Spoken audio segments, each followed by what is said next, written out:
بسم اللہ الرحمن الرحیم رب اشرح لي صدری ویسر لي امری واحلل عقدۃ من لسانی یفقهوا قولی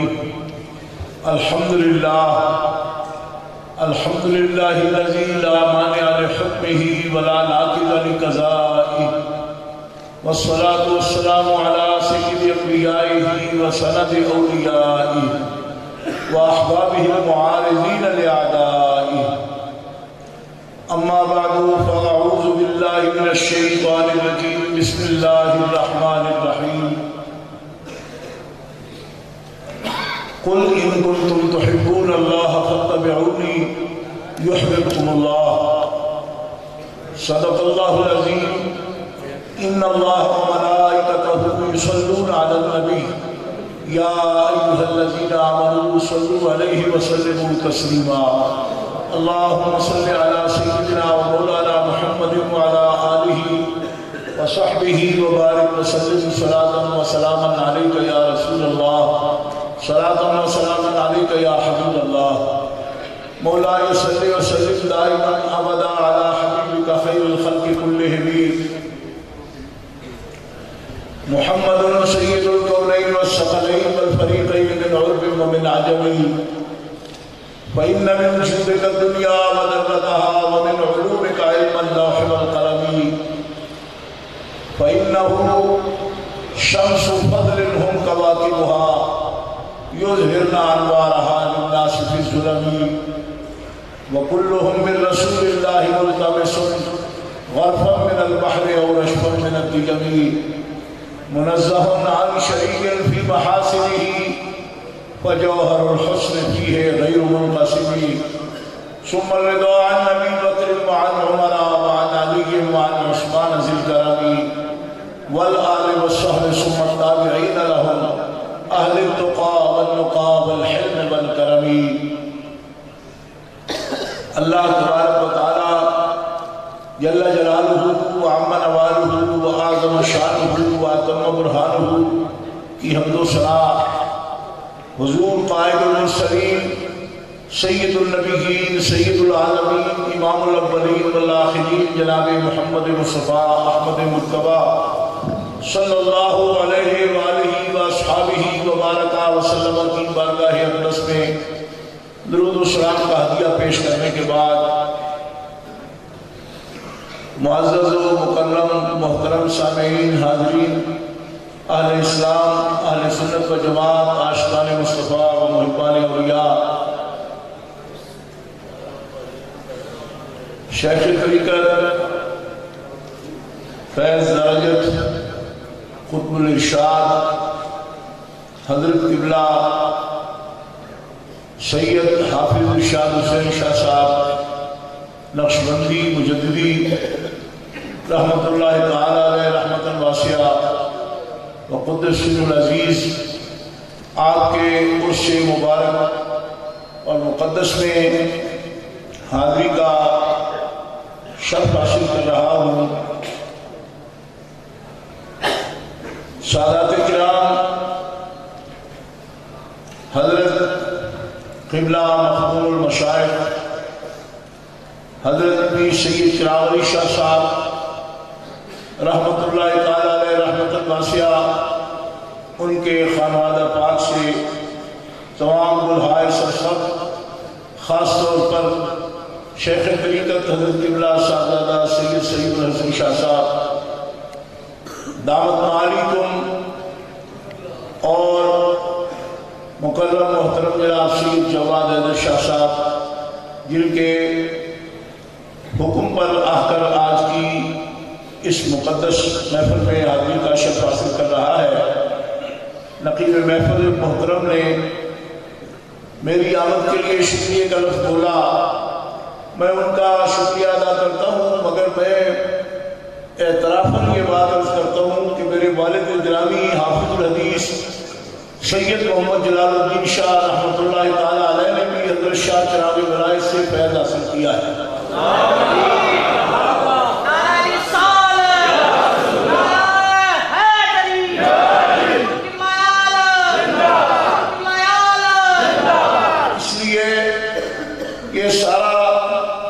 نسبت کا ہی فیضان ہے۔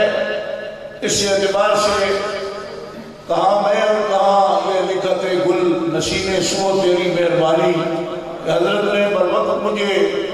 احساس دلایا کہ مجھے حاضر ہونا چاہیے۔ باقی حاضری ہی کی نیت سے میں اس درگاہ شریف پر اپنے والد گرامی کے ساتھ بھی حاضر ہوتا رہا ہوں ان کی حیات مطہرہ میں، اور آج صاحب عرس جن کے آپ فیوض و برکات حاصل کر رہے ہیں ان کی زیارت سے بھی آ کر کئی دفعہ مشرف ہو چکا ہے اور ان سے دعائیں حاصل کر چکا ہے۔ اللہ تعالیٰ تا قیام قیامت بلکہ بعد قیامت بھی سادات کرام کے اور مرشدان گرامی کے فیض کو جاری و ساری فرمائے، اور قرآن پاک کے وعدے کے مطابق الحقنا بہم ذریتہم وما علقناہم من عملہم من شیء، ان مخدوموں کے شرف میں اور اعمال صالحہ کے اجر میں کوئی کمی کیے بغیر اللہ تعالیٰ جو ان کے دامن کرم سے وابستہ ہے قیامت کے دن ان کی ذریت جسمانی اور روحانی کو ان کی سنگت اور رفاقت عطا فرمائے گا، اور اپنے مخدوموں کی سنگت میں ہمیں اللہ تعالیٰ جنت میں اپنی رضا کا مقام عطا فرمائے گا۔ قرآن مقدس 28ویں پارے کے اندر یہ مسئلہ بڑی صراحت کے ساتھ بیان کیا گیا ہے۔ گرامی قدر حضرات، یہ نسبت آل اللہ کے ساتھ محبت اور اس کے وسیلے میں اللہ تبارک و تعالیٰ کی معرفت اور اس کی محبت کا حصہ پانا، اسی کے سلسلے میں قرآن پاک کی آیت میں نے آپ کے سامنے تلاوت کی ہے۔ اللہ تعالیٰ جل شانہ کا فرمان ہے کہ حبیب فرما دیجئے ان کنتم تحبون اللہ فاتبعونی یحببکم اللہ، اگر تم اللہ تعالیٰ سے محبت کرتے ہو اور چاہتے ہو خدا کی محبت اور اس کا قرب، تو فرماؤ حبیب فاتبعونی کہ رسول پاک کی پیروی کرو، رسول اللہ کی اتباع کرو، اور جو اتباع کامل کر دے گا رسول اللہ صلی اللہ علیہ وسلم کے ساتھ اتباع کامل کا جس کا تعلق قائم ہو گیا، یحببکم اللہ، وہ تو خدا کا محب بننا چاہتا ہے، لیکن اللہ فرماتا ہے جو میرے محبوب کے رنگ میں رنگ گیا میں محب نہیں اس کو اپنا محبوب بنانا۔ اور ایسے بندگان خدا یقیناً امت محمدیہ میں ہیں کہ جو نہ صرف خدا کے محب ہیں بلکہ خدا کے محبوب بھی ہیں، جیسا کہ قرآن پاک 6ویں پارے میں یہ آیت کریمہ ہے جس میں اللہ تعالیٰ کا فرمان ہے یا ایھا الذین آمنوا من یرتد منکم عن دینہ فسوف یأتی اللہ بقوم یحبهم ویحبونہ اذلۃ علی المؤمنین عزۃ علی الکافرین یجاہدون فی سبیل اللہ ولا یخافون لومۃ لائم ذلک فضل اللہ یؤتیہ من یشاء۔ اس آیت پاک میں اللہ تبارک و تعالیٰ جل شانہ وعدہ اس کو ارشاد فرماتا ہے کہ میرے حبیب علیہ السلام کے ساتھ وفاداری میں اے ایمان والوں اگر تم کمزور رہ گئے تو اللہ تعالیٰ تمہاری جگہ ایسی قوم لائے گا کہ جو قوم ایسی قوم ہوگی کہ جن سے اللہ تعالیٰ محبت فرماتا ہے، اور وہ قوم اللہ تعالیٰ سے محبت کرتی ہے، اور ان کی نشانی یہ ہے کہ مومنوں کے لیے وہ نرم ہے اور کفار کے لیے وہ سخت ہے۔ وَلَا يَخَافُونَ لَوْمَةَ لَائِمٍ، اور نہ کسی کا تان کا یا کسی ملامت گر کی ملامت کا انہیں کوئی خوف نہیں، بلا جھجک وہ اللہ کا کلمہ اور خدا کے دین کی سربلندی کے لیے ہمیشہ کوشش کرتے رہتے ہیں، اور نفس امارہ اور شیطان پر خود بھی غالب آتے ہیں، اور جو ان کے حلقے غلامی میں بیٹھے اس کو بھی مجاہدہ کی کثرت کے ساتھ اور محبت کے مفہور کے ساتھ وہ نفس و شیطان کے شر سے بچا کر اللہ تبارک و تعالیٰ کی معرفت کی منزل تک پہنچا دیتے ہیں۔ معزز حضرات، ایسی محبت یقیناً ہم اہل سنت والجماعت اولیاء کاملین جو خدام ہیں اور یہ محبت اپنے سینوں میں رکھتے ہیں، لیکن ہر شخص کو اس کی معرفت نہیں کہ اس محبت کا کتنا بڑا کمال ہے اور اس کا کتنا بڑا اجر و ثواب ہے۔ نبی کریم علیہ السلام کا فرمان ہے، اور یہ حدیث پاک جو بھی میں آپ کی خدمت میں پیش کر رہا ہوں یہ حضرت سیدنا عمر فاروق رضی اللہ تعالیٰ عنہ کی روایت ہے۔ آپ فرماتے ہیں رسول اللہ صلی اللہ علیہ وسلم نے فرمایا ان من عباد اللہ لأناسا ما هم بأنبیاء ولا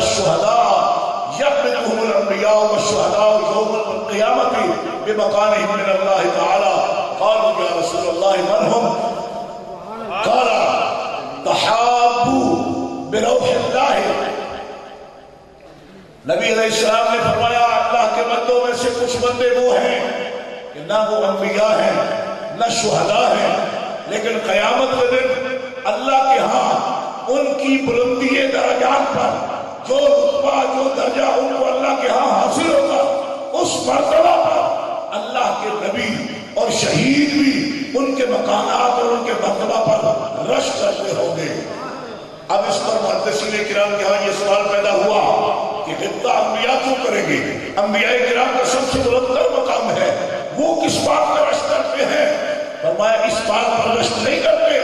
کہ ان بندوں کے مقام انبیاء سے بلند ہے، بلکہ اس بات پر رشک کرتے ہیں کہ میں نے کہا ہم تو نبی ہیں تو ہمیں تیرا اتنا قرب حاصل ہے. یہ کون لوگ ہیں کہ نبی نہیں ہے اس کے باوجود تیرے ہاں اتنا بلند درجہ پا گئے؟ نبی علیہ السلام سے پوچھا یا رسول اللہ یہ کس عمل کی وجہ سے؟ کون لوگ ہیں کہ جن کو اتنا بلند درجہ مل گیا کہ انبیاء اور شہداء پر رشک کرتے ہیں؟ فرمایا تحابوا بروح اللہ، یہ وہ لوگ ہیں جو اللہ کے بندے آپس میں روحانی طور پر محبت رکھتے ہیں، تعلق رکھتے ہیں. تحابوا بروح اللہ، اللہ تبارک و تعالیٰ جل شانہ کی محبت میں یہ آپس میں روحانی رشتہ رکھتے ہیں، اور روحانی رشتہ رکھنے والے اور محبت قائم کرنے والے اللہ کو اتنے پسند ہے کہ اللہ تبارک و تعالیٰ انبیاء کرام اور شہداء کے بعد سب سے بلند ترین مقام جنتوں میں ان بندوں کو عطا فرمائے گا جو خدا کے بندوں کے ساتھ روحانی طور پر محبت کا رشتہ قائم کرتے ہیں. نبی کریم علیہ السلام نے ان کی نشانی بیان فرمائی وَإِنَّا جَسَدَهُمْ وَإِنَّا وُجُوهَهُمْ لَنُورٌ، ان کے چہرے قیامت کو چودھویں کے چاند کی طرح چمکتے ہوں گے. وَإِنَّهُمْ عَلَىٰ نُورٍ، اور ان کو اللہ تعالیٰ نور کے ممبروں پر فائز فرما دے گا. وَإِنَّهُمْ عَلَىٰ نُورٍ، وہ نور کے ممبروں پر فائز منابر نور پر ہوں گے، اور ان کے چہروں پر بھی اللہ تبارک و تعالیٰ نور عطا فرمائے گا. اور اس کے ساتھ نبی کریم علیہ السلام نے فرمایا لا یخافون ما خاف الناس ولا یحزنون ما حزن الناس، جس وقت لوگ خوفزدہ ہوں گے، پریشان ہوں گے، ان کو کوئی خوف نہیں ہوگا، کوئی حزن نہیں ہوگا. وقرأ هذه الآیہ، اور یہ آیت کریمہ رسول پاک نے پڑھی الا ان اولیاء اللہ لا خوف علیہم ولا هم یحزنون. اس حدیث پاک کا نتیجہ بالکل آپ کے سامنے ہے کہ رشتہ روحانی اہل اللہ کے ساتھ، اللہ کے ولیوں کے ساتھ، اللہ کے مقرب بندوں کے ساتھ تحابوا بروح اللہ، روحانی تعلق قائم کرنا اللہ کے ہاں کس اجر و ثواب کا مستحق بناتا ہے بندے کو. اس اجر و ثواب کا مستحق ہے کہ اللہ تبارک و تعالی روحانی رشتے میں بندنے والوں کو اپنی معرفت اور اپنی محبت کا تحفہ عطا فرما دیتا ہے. موطا امام مالک میں سیدنا امام مالک بن انس رضی اللہ تعالیٰ عنہ نے اس حدیث پاک کو اپنی سند کے ساتھ روایت کیا. فرماتے ہیں حدیث قدسی ہے، رسول اللہ صلی اللہ علیہ وسلم نے فرمایا یہ اللہ کا فرمان ہے وجبت محبتی للمتحابین فیہ والمتجالسین فیہ والمتظاہرین فیہ والمتبادلین فیہ. جب دو اللہ کے بندے اللہ کے لیے آپس میں محبت روحانی قائم کرتے ہیں، اللہ تعالیٰ انہیں اپنی محبت اور معرفت کا حصہ عطا فرما دیتا ہے. اور جب وہ ایسی مجالست اختیار کرتے ہیں، روحانیوں کی مجلس میں آ کر بیٹھتے ہیں، اللہ تعالیٰ انہیں اپنی محبت اور معرفت عطا فرماتے ہیں. جب دو پیر بھائی روحانی رشتے میں بنے ہوئے ایک دوسرے کی زیارت کے اشتیاق میں اکٹھے ہوتے ہیں، ان کو اللہ تعالیٰ اپنی محبت کا حصہ عطا فرماتا ہے. والمتبادلین فیہ، اور جب وہ ایک دوسرے کی ضروریات میں خرچ کرتے ہیں تو اس خرچ کرنے پر بھی ان کو اللہ تعالیٰ اپنی ذات پاک کی معرفت و محبت کا حصہ عطا فرما دیتا ہے. اب اندازہ فرمائیے کہ ان معمولات کے بارے میں طرح طرح کی باتیں، اقوال صاحب اقوال ظاہریہ فرقہ کیا کیا باتیں کرتا ہے اہل اللہ کے بارے میں، اور احادیث مبارکہ میں ان کی شان کیا ہے. لیکن تعلق اللہ کے لیے نبی کریم علیہ السلام کی یہ بھی حدیث ہے اور سنن ابی داؤد سے میں موجود ہے، حضرت ابو ذر غفاری رضی اللہ تعالیٰ عنہ اس حدیث کے راوی ہیں کہ رسول اللہ صلی اللہ علیہ وسلم فرمایا اتدرون ای الاعمال احب الی اللہ تعالی، کیا تم جانتے ہو کہ اللہ کے ہاں سب سے زیادہ پسندیدہ عمل کون سا ہے؟ تو قال قائل، ایک کہنے والے صحابی نے عرض کی الصلاۃ والزکات، وقال قائل الجہاد، ایک نے کہا نماز سب سے افضل ہے، ایک نے عرض کی زکات کی ادائیگی سب سے افضل ہے، ایک صحابی نے عرض کیا جہاد سب سے افضل ہے میرے نزدیک۔ نبی کریم علیہ السلام نے فرمایا ان احب الاعمال الحب فی اللہ والبغض فی اللہ، فرمایا اللہ کے ہاں سب سے زیادہ پسندیدہ عمل یہ ہے کہ تم جس سے محبت کرو اللہ کی خاطر کرو، اور جس سے دشمنی رکھو وہ بھی اللہ کی خاطر کرو۔ اس لیے ان اہل اللہ سے محبت خدا کے لیے، اللہ کی محبت کے لیے، نبی کریم علیہ السلام کی اتباع میں خود کو رنگنے کے لیے، نفس امارہ اور شیطان کے شر سے خود کو آزاد کرانے کے لیے مجاہدہ ایک طرف، اہل اللہ کی صحبت ایک طرف، یک زمانہ صحبت باولیاء بہتر 70 سالہ طاعت بیریا، سال ہا سال کے مجاہدات تمہیں نفس و شیطان کے شر سے آزاد کرنے میں کامیابی نہیں دیتے۔ جو کامیابی اہل اللہ کی نظر سے تمہیں حاصل ہوتی ہے اور ان کی صحبت میں آ جانے چاہتے ہیں۔ اور میں علی وجہ البصیرہ یعنی دل کی گواہی آپ کے سامنے پیش کرتا ہوں کہ اللہ کی ان بندوں میں، ان اہل اللہ میں، خاصان خدا میں، مقربین بارگاہ میں، اللہ تعالیٰ کی حضوری والے بندوں میں، اس درگاہ مقدس پر حضور شہنشاہ ناسانی کے مراد خلیفہ حضرت شاہ چراغ ولایت قبلہ پیر سید چراغ علی شاہ صاحب رحمت اللہ تعالیٰ علیہ نہ صرف مرید و خلیفہ تھے بلکہ مراد تھے حضرت ثانی ناسانی رحمت اللہ علیہ کے، اور اس انداز سے لگا کہ حضرت شاہی کی نظر میں جو آیا اللہ کے فضل و کرم سے، خدا کی دی ہوئی، اللہ کی دی ہوئی طاقت سے آپ نے اسے عشق رسول کے رنگ میں رکھ دیا، محبت رسول کے رنگ میں رکھ دیا، اتباع کامل کے رنگ میں رکھ دیا، اور نفس اور شیطان کے شر سے حفاظت کے لیے آپ نے اپنی نسبت کا فیضان عطا فرمایا۔ اور آپ کے ساتھ نے والا شاہ کئی بزرگ ان کی زیارت میں میں نے شرف حاصل کیا، مگر حضرت اللہ حافظ رحمت اللہ تعالیٰ علیہ شاہ صاحب ان میں ایک امتیازی شان رکھتے ہیں قرآن پاک کی علوم سے، اور قرآن پاک پر جو مہارت اور توحد میں حاصل تھا اللہ کے فضل و کرم سے، یہ بھی اہل اللہ کی نشانی ہے۔ حضور فرماتے ہیں الماہر بالقرآن، قرآن کا جو ماہر ہے وہ اہل اللہ، وہ اہل اللہ ہے۔ اللہ والے تلاش کرنے ہو تو وہ دیکھو جن کو رب تعالیٰ نے قرآن پر عبور عطا فرمایا۔ حافظ جی کو قرآن پر وہ عبور حاصل تھا کہ اکیلے قرآن پاک بغیر کسی غلطی کے مکمل پڑھتے تھے، اور میں یہ کہنے میں بھی کوئی بات نہیں سمجھتا کہ صاحبزادہ سید الحسن شاہ صاحب جو کئی منسٹر وزیر بڑے بڑے عہدوں پر بھی رہے، مگر ہر مجلس میں اس سید کا بھی یہ امتیاز ہے کہ جب قرآن پاک پڑھتے ہیں تو ایک وجد کی کیفیت تاریخ ہے۔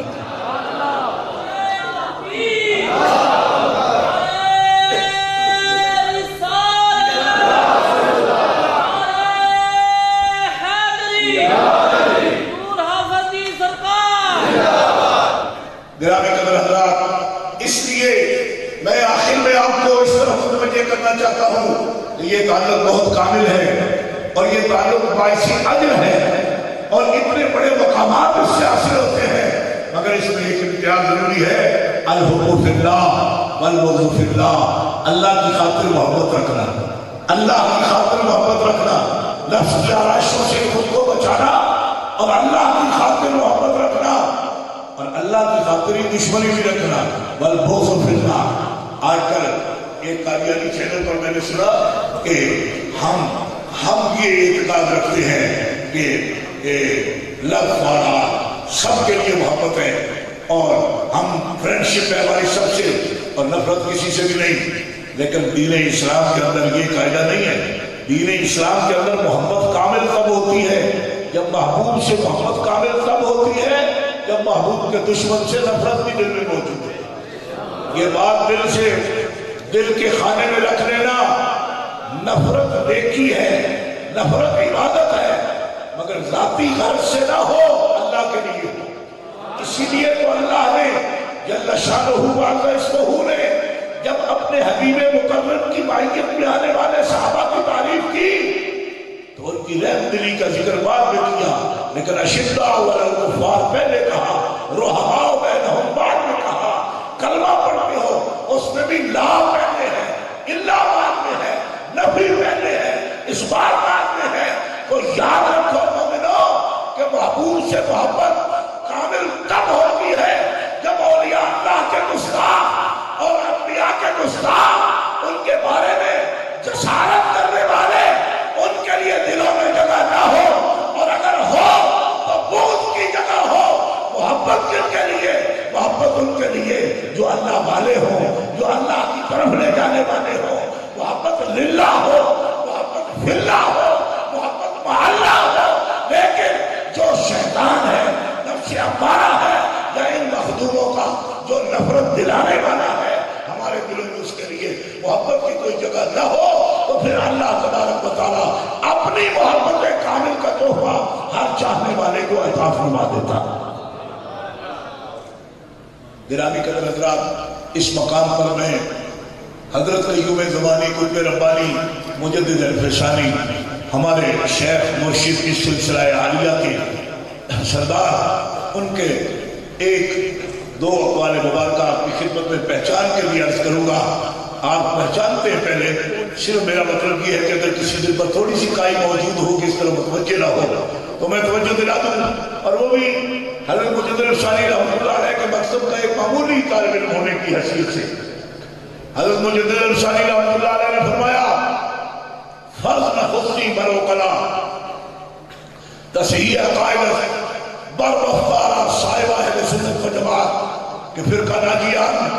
فرماتے عقل مندو، جب کام ضروریات کے کرنے لگو تو ضروری کاموں میں سے سب سے ضروری کام یہ ہے کہ ہمیشہ اپنے عقائد کی صحت کا خیال رکھنا۔ عمدہ کار تصحیح عقائد، سب سے ضروری کام ضروریات دین و اصول دین پر اپنا ایمان مکمل رکھنا صحت عقیدہ کے ساتھ۔ اور پھر دریافت کیا گیا، ہر کوئی کہے گا کہ میں صحیح عقیدہ رکھتا ہوں، صحیح عقیدہ کا مطلب کیا ہے؟ فرمایا بر وفقارہ صاحبہ اہل سنت و جماعت کے فرقہ ناجیان۔ میں نے معرفت کی نظر سے دیکھا، قیامت کے دن جس جماعت کو نجات نصیب ہوگی اس جماعت کا نام ہے اہل سنت و جماعت۔ اور سب سے ضروری کام یہ ہے کہ اپنے عقائد علماء صاحبہ اہل سنت و جماعت درست رائے رکھنے والے اہل سنت و جماعت کے مطابق اپنے عقائد کی ہمیشہ اصلاح کرتے رہنا۔ اور یہ کتنا ضروری ہے مسلمانوں؟ آپ کے پردادا مرشد حضرت خواجہ عبید اللہ حرار رحمۃ اللہ تعالیٰ علیہ جی مولانا عبد الرحمن جامی کے بھی شہر ہیں، آپ جانتے ہیں جن کے پاس شجرہ ہے اپنا، وہ حضرت خواجہ عبید اللہ حرار کا نام یقیناً پڑھتے ہو اپنے شجرے میں۔ یہ حضرت مولانا یعقوب چرخی رحمۃ اللہ علیہ کے خلیفہ ہیں، خواجہ الدین عطار کے پوتے خلیفہ ہیں، حضرت بہاؤالدین نقشبند کے پڑپوتے خلیفہ ہیں، حضرت خواجہ عبید اللہ حرار خواجہ امگندی کے پیر۔ آپ نے آپ کا قول مبارک حضرت مجدد الفسانی نے اپنی کتاب مکتوبہ شریف میں ایک خط کے اندر آپ نے دفتر سو میں تحریر فرمایا۔ آپ فرماتے حضرت خواجہ فرماتے تھے کہ اگر تمام احوال و مواجی میرا مبادی حق وہ حقیقت مانا باقائد اہل سنت و جماعت کو کہنا نہ سادہ جز خرابی ہے چلی دانم، وہ اگر تمام خرابی حالا برما جماعت کنن وہ حقیقت مارا باقائد اہل سنت و جماعت کو کہنا سادہ ہے باقی ندارے۔ فرمایا اگر کوئی شخص عبید اللہ حرار کی مجد کو، بزرگی کو، کرامت کو، ولایت کو بیان کرے لیکن میری یہ صرف بیان نہ کرے کہ عبید اللہ حرار بڑا پکا سنی ہے، اگر یہ نہ کہے اور میری بزرگی بیان کرے تو میں سمجھوں گا کہ اس نے مجھ پہ خرابی ڈال دی اور اس نے مجھے گالی دے ڈالی۔ اور اگر سب خرابیاں مجھ پہ ڈال دے اور یہ کہے کہ عبید اللہ ہے پکا اہل سنت و جماعت، فرماتے ہیں مجھے کوئی خطرہ نہیں ہے، اس نے میری صحیح تعریف کر دی۔ کیوں کہ میرے شیخ کہتے تھے حضرت بہاؤالدین نقشبند کہ قیامت کے دن جس جماعت کو اللہ تعالیٰ فوز و فلاح کا جھنڈا نصیب کرے گا اور نجات کا ٹکٹ جس جماعت کے پاس آئے گا ان کے عقائد ہوں گے اہل سنت والجماعت۔ بزرگوں کو اتنی محبت ہے اس جماعت کے ساتھ اور اس مذہب کے ساتھ، مذہب حق اہل سنت والجماعت کے ساتھ، اس لیے کہ نفس اور شیطان پر غلبہ عمل کے ضمن میں اگر آتا ہے تو عقائد کی تصحیح ایمان کے ضمن میں آتی ہے۔ لہذا جس طرح قرآن میں ان الذین آمنوا وعملوا الصالحات دونوں کا تقاضا ہوا، ایک مومن سے یہ تقاضا ہے کہ وہ ایمان کامل بھی رکھے اور عمل صالح بھی کرے۔ لہذا مجاہدات میں اور معمولات میں پابندی اپنے مشائخ کرام کی طرف سے اور اس کے ساتھ ساتھ اپنے صحت عقیدہ کی صحت کا خیال کرنا، وہ بھی اپنے اکابر کے فیصلوں کے مطابق۔ اس لیے ہم انشاءاللہ العزیز ایمان کامل سے اٹھیں گے دنیا سے اور عمل صالح کی دولت لے جائیں گے، کیونکہ سائیں ہمارے سر پہ ہے، وہ ہماری رہنمائی فرما رہے ہیں۔ ایک ایک بات میں وہ ہمیں بتا رہے ہیں عقیدہ اہل سنت و جماعت کا ہو اور عمل صوفیاء نقشبند کی وہ معمولات کہ جو صبح و شام وہ اللہ تبارک و تعالیٰ جل شانہ کے ذکر و فکر میں معمولات کو اپناتے ہیں، یہ دونوں چیزیں جس کے پاس ہو گئی وہ اللہ تعالیٰ کی معرفت کا بھی مستحق ہو گیا اور خدا کی محبتوں کا بھی امین بن گیا۔ اللہ تعالیٰ جل شانہ باعزہ اسمہ میری اور آپ کی حاضری قبول فرمائے اور ان محبتوں کو اور اللہ تبارک و تعالیٰ جل شانہ ان عقیدتوں کو تا قیام قیامت ہمیں اسی پر ہمارا انجام فرمائے، اور وہ الحاق جس کا قرآن پاک میں الحقنا بہم ذریتہم کی صورت پہ اعلان کیا، قیامت کے دن اللہ تعالیٰ میں ان کی رفاقت نصیب فرمائے۔ وآخر دعوانا الحمدللہ۔ کیا